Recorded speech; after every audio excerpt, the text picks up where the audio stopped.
Hi everyone, today I'm having a look at the Arnotts booklight. It's the UltraFlex 6. I actually already own one of these lights and have been really happy with it, so I've purchased a second one for different use.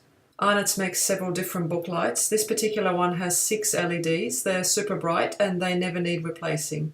This light has an ultra-wide beam and it uses a special lens that spreads the light evenly, so there's no hot spots where the light is shining. And the wide beam also ensures that the whole page is covered with light and you don't have to move the light as you're turning pages or switching sides. And included in the pack is of course a set of instructions, and also it comes with 3 AAA batteries, so the light is ready to use straight out of the box.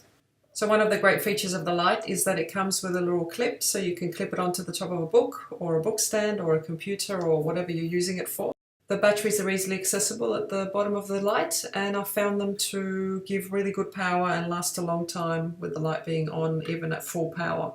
And when you turn the light over, you can actually stand the light on that plate I've found, balance it on a table for instance.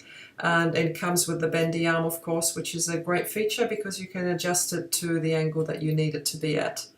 And you can set the light to 2 different intensities. There's the really bright one and then a dimmer one just by pressing the button one more time, which is quite handy because sometimes you don't want as much light and other times you want it to be really bright. This particular model comes in 4 different colours: black, blue, silver and purple. I've got the silver one already and that's why I've gone with a different colour this time. The silver has worn really well. There's no scratches or the paint doesn't come off or anything like that. So that completes the quick unboxing and review. I hope you enjoyed it. If you did, give a thumbs up and thanks for watching.